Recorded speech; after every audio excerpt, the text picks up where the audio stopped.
สบายดีพี่น้องมื้อนี้ก็ค่อยค่ำยามแลงเนาะก็ประมาณจักโมง5โมง4โมงนี่แหละมื้อนี้แล้วจากเวียกจากงานน้องชายทีมงานน้องชายมาช่วยมื้อนี้ดึงเสาพื้นเสาไฟมันอิหยังมันล่มมันกดเนี่ยมื้อนี้ก็มีเมนูหลังจากเฮ็ดเวียกเฮ็ดงานแล้วพี่น้องสว่าสิเฮ็ดยำโต่งมื้อนี้มาเด้อพี่น้องปองไปายเอ้ยนี่ก็เป็นเครื่องเฮาสิยำโต่งมีบักเขือมะแข้งบูรพา อันนี้จะเป็นซีนที่เฮาหั่นเลยเนาะซีนขาลายเนาะซีนขาลายบ่คือซีนท้องลายเด้ เน้นๆขาลายเฮ็ดยำโต่งพี่น้องมาเด้อ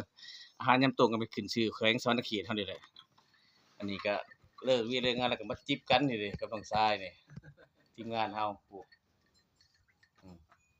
กินบ่พี่บ่น้องอันนี้ก็บักแตงน้องชายมาให้แต่สวนนี่เจ้าของบักแตงผู้นี้แหละนี่มามาเด้อกินน้ำกัน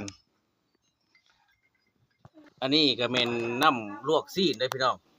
น้ำลวกซีนที่ว่าเฮาจะลวกซีนเฮ็ดยำโต่งตัวนี้เด้อถ่ายพี่ให้น้องเบิ่งนำกันมาพอได้วางอันนี้จะเป็นบักแข้งพี่น้องเป็นบักแข้งบักเขือพวงบ่เพิ่นเอิ้นบ่จักเนาะอันนี้ก็เป็นอันอีหยังอันประเภทอันโหระพาใส่กับยำโต่งมาเด้อกินนำกันพี่น้องทีมงานบ้านเฮามื้อนี้จัดไปมื้อนี้